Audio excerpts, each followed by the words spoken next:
Hi guys!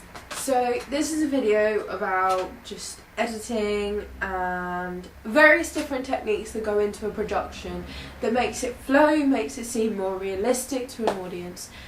Hope you enjoy! Storytelling was first seen in The Trip to the Moon. You had a bunch of scientists that got in a rocket, built the rocket, and went off to the moon. They got defeated by aliens and then came back down. This was quite a big movement within storytelling as it had a plot, it lasted for a long time, it engaged the audience, and it also educated them. It was kind of the point in time where we were just learning about space. Yay!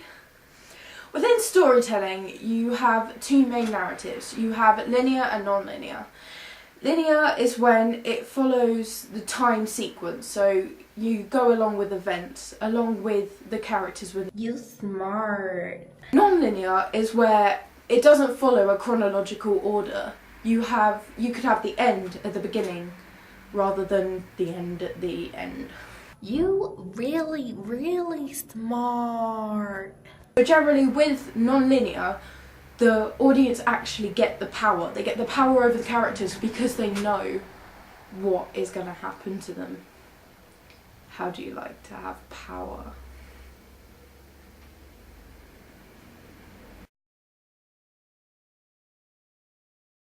Montage is an early form of editing which dates back to the early 20th century. It pieces together videos and clips and it generally gives you an idea or a perspective of progression. Sometimes you add music to it to make it more dramatic, to make it more comedic. You know, it changes. The first montage video was a propaganda video for the Soviet Union. In that they killed hundreds of people, because they were like, why not? They wanted to make it realistic. I think they got the wrong idea. I need some coffee.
Did you like my montage?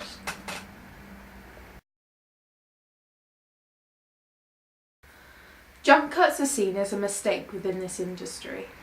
This is when you cut between two different scenes, and if you're still in the same location, but the object or person who was in your main shot has changed position, so it just doesn't look right, doesn't flow, and whoever created it looks like a bit of an idiot.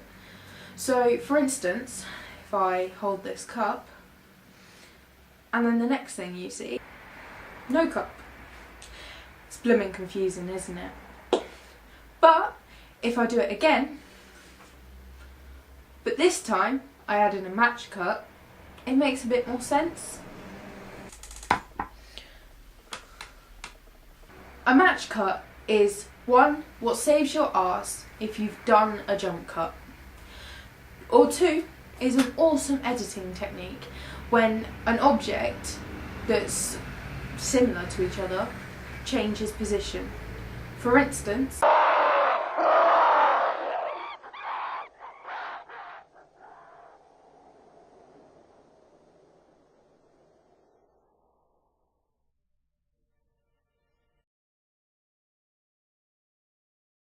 This is like when the speed of a clip is created for an effect. So this could be dramatic, suspenseful, comedic, even thrill.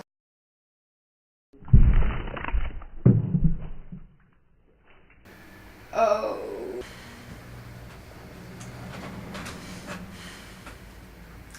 Well, that just demonstrated the speed side of things. That's sad.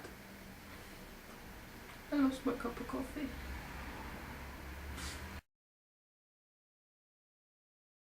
Shot reverse shot is when you see something from someone else's perspective. It's generally used in a conversation, but you know, so you go from one person to the next. For example, hey Jess. Hey me. How are you? I'm good, thanks.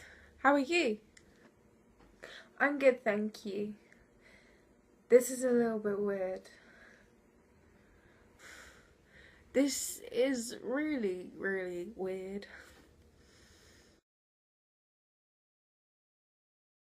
You have a variation of shots to create an effect or to display something on screen. For instance,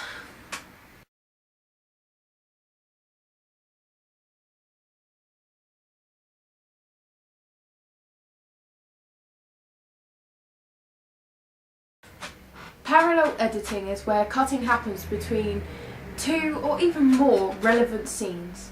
These generally occur together at the same time and generally happen in two separate locations, but they still remain relevant to each other.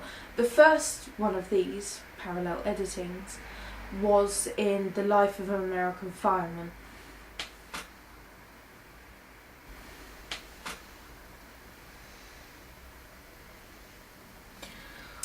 Yeah, I should be asleep.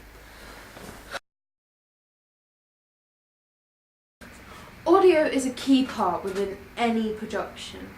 Rather than the audience just seeing the production, they hear it too. For instance, in a horror movie, you would like have dramatic, dark, like very stereotypical horror opera music. It fits amazingly with the horror genre, and it just is spooky, it's creepy, and it just fits. Another thing that's commonly done with audio, mainly in music videos, is cutting to the beat. So if you had fast music, you cut quite quickly, and if you had slow music, you cut slowly. Duh. And it just makes the whole video flow. For instance, Staying alive, staying alive. Staying alive.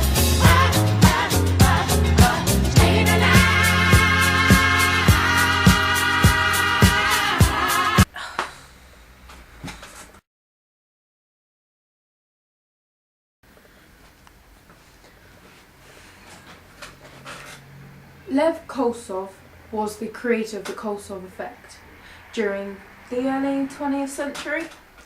He discovered it through researching juxtapositioning.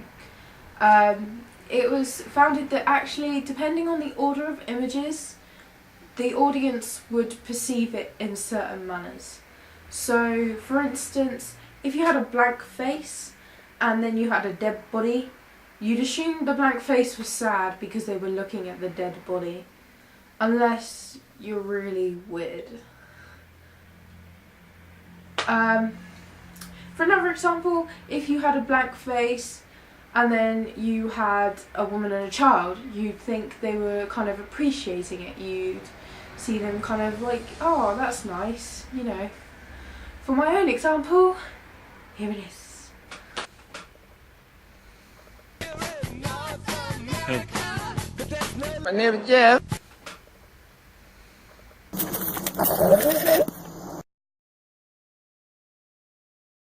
The 180-degree rule. This is a basic rule within the film industry. It's generally used during a conversation to show two or more people actually interacting with each other. There is an axis in the middle and both characters are put on top. The cameras will shoot from one side Cameras will generally go on the other side because it gives confusion to the audience, as well as you can't really see the eye line at that point. It looks like the characters aren't even looking at each other, and who wants that? Really? No.